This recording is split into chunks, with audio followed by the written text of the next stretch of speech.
Let's find out if this fixed it. Oh no, they still running, guys. The wipers run when you turn the key on. This is 2012 Dodge Challenger. Okay, now let's find out something. So I suspected what any other mechanic and customer out there would suspect. The problem was the TIPM. So instead of selling them a $1,000 TIPM, I chose to use my spare TIPM, my test TIPM, to find out if that fixed the problem. And lo and behold, guess what? It didn't fix it, guys. So I'm gonna put this TIPM back in the car. Now here's what I avoided by doing it this way. Diagnosing or charging them for a TIPM that they don't need. Okay, so that's not my problem. That means I got more diagnosing to do. Now technically this wasn't a diagnosis, this was a quick guess. Okay, instead of spending an hour on a car trying to figure out what's wrong with it, I could spend 5 minutes swapping out a known good part. Well, I got more diagnostic to do. Let me show you what I mean. So I'm back in the car now. What I'm gonna do is hook up my scan tool. We're gonna look at some input data and see what's making this thing command to stay on. All right, so let's start a long video. Like I say, these short videos only can tell you so much. All I did was find out that the problem was not the TIPM.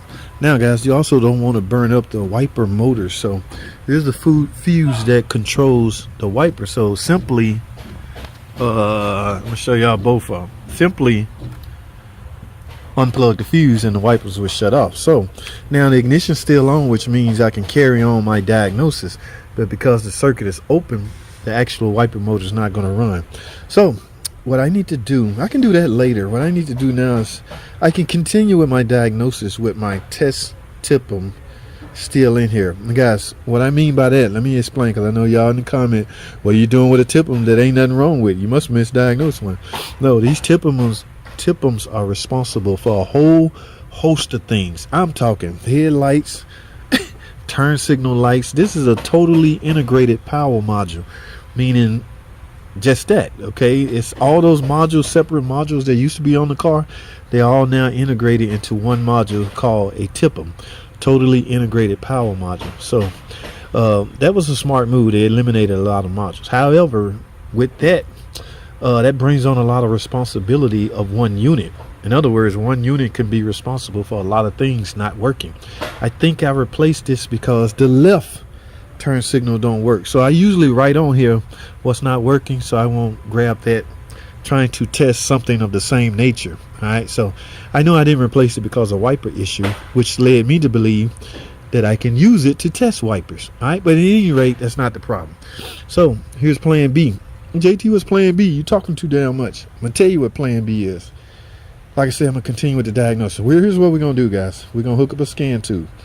All right, no more guessing. All right, although this guess didn't cost me anything, it cost me 5 minutes of my time. I can get that back, or I can recover from that. How's that? But you, on the other hand, a lot of shops don't have access that I do.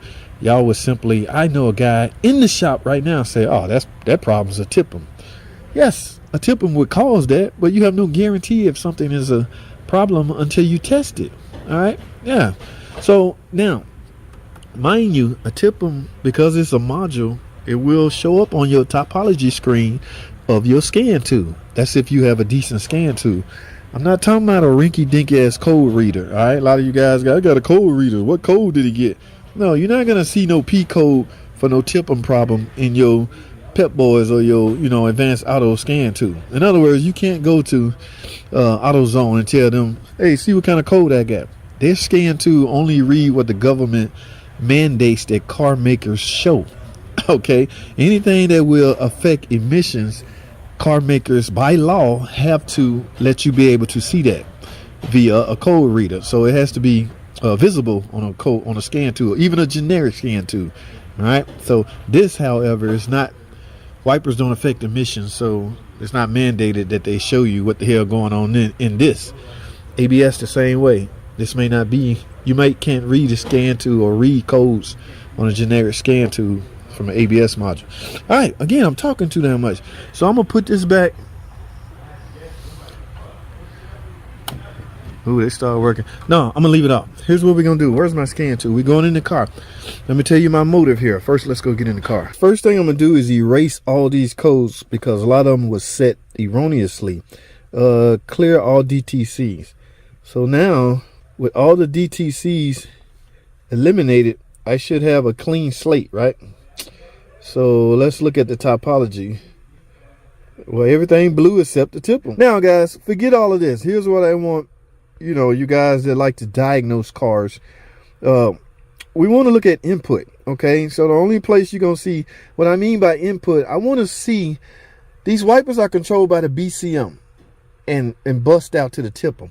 Here's your wiper switch. Okay, now I want to see, it's all about commands with computers, guys. All right, they take command from various switches and deliver on, you know, deliver results via outputs. So if I turn this wiper on low, that's off. That's off. So right now, based on the input data standpoint, my wiper, it should show off. Now when I turn it 1D10 on, that's low, but it's on, my input data should show on, signaling that the customer, meaning me, requesting that you turn the wipers on. So the BCM should see that and literally turn the wipers on. So let's find out if that's happening. Right now, let's turn the switch off. Now let's go back to the scan tool. All right, so I got my topology pulled up. What I'm gonna do is go into the TIPM. We want to look at input data. All right, here's I'm under data right now. I don't know if y'all can see that, but what I'm gonna do, we're looking for washer wiper, right? Let's go stroll down till we find the input data. This is actually, we're looking at what the computer sees when a request for something to happen supposed to happen. Where is the washer? Well, wiper washer setup. Where is it? Damn, where is it? Here we go, right here, guys. Washer motor state. That's not what we want. We want front wiper high state. No, not, because the wipers was running on low. Where's the low state? Front wiper park switch false. Front wiper high state. Washer motor front low state, right here. Front wiper low state. That's what we want. Now, if you notice this, guys, y'all see what that says? Front wiper low state says on. However, the switch, it was on high. Now I got it totally off. This is the wiper switch. Here's low. Any front detent is low, basically. So right, I should see this input saying front wiper low state on, because I have it on. Now, any event that I turn it off, why on earth do I still show on? Front wiper low state on. That should go to off. So technically the wiper should stop running when it sees the input data from this switch commanding it to stop.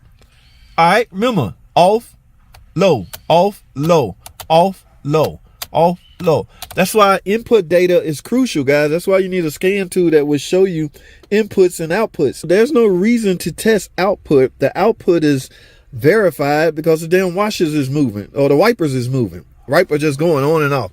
Now, let me go over this again. It's all about input data with computer. All right, doing on this input screen, the input data I'm under. We're looking at wiper low state. Where's it at? Front wiper low state right here. It says on. Why is this not going off? It's already off. Why is it not on off? It should be on right there. So technically, the signal from this switch is not correlating to this module. That's why the wipers are staying on. Now, which makes you go further with your diagnosis. Now, if I had to guess, I'm not into guessing and I don't condone guessing, but since the input comes from this switch, we likely got a problem with this switch. I likely need a switch. Okay. Now, unfortunately, I don't have a test wiper switch. In fact, if I'm not mistaken, oh my goodness, the switch is part of the whole oh no, the switch is part of the whole airbag clock spring module. So I may need a whole front control module. Yeah, looking at that, I'll tell you what, guys, let me go write an estimate up on this. She need a switch, a wiper switch. Yeah, let's go find out what kind of wiper switch it is, because if it's just a lever, this is the switch right here. This is the wiper switch. All right, for some reason the input is staying on. The switches might be jammed inside, the circuit might be closed inside, and it shouldn't be.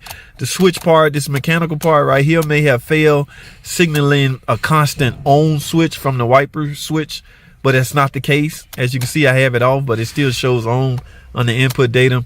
So let's go check something, guys, because now I'm worried. That turn signal switch, is that part of the whole module, steering module?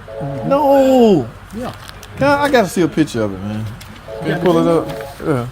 I just can't get a damn turn signal switch. It's got to come with the whole module. Bro, I don't want the whole thing. Where? Right, I just want this part, the switch. I don't want all of that. You telling me I got, what's number one say? Oh, I got to get the whole, Charlie, just give me this. That's part of the wiper switch. I can get you just that, but it's still going to cost you the same. It's gonna come with all this? Yeah. So you just got to take that off. Oh my God, how much is this? No, it's a circuit got to be complete. How much was that? I don't know. I think it was like, what, $700? $700? Oh my God, just for a freaking wiper switch. Oh, she gonna decline it. Oh my goodness.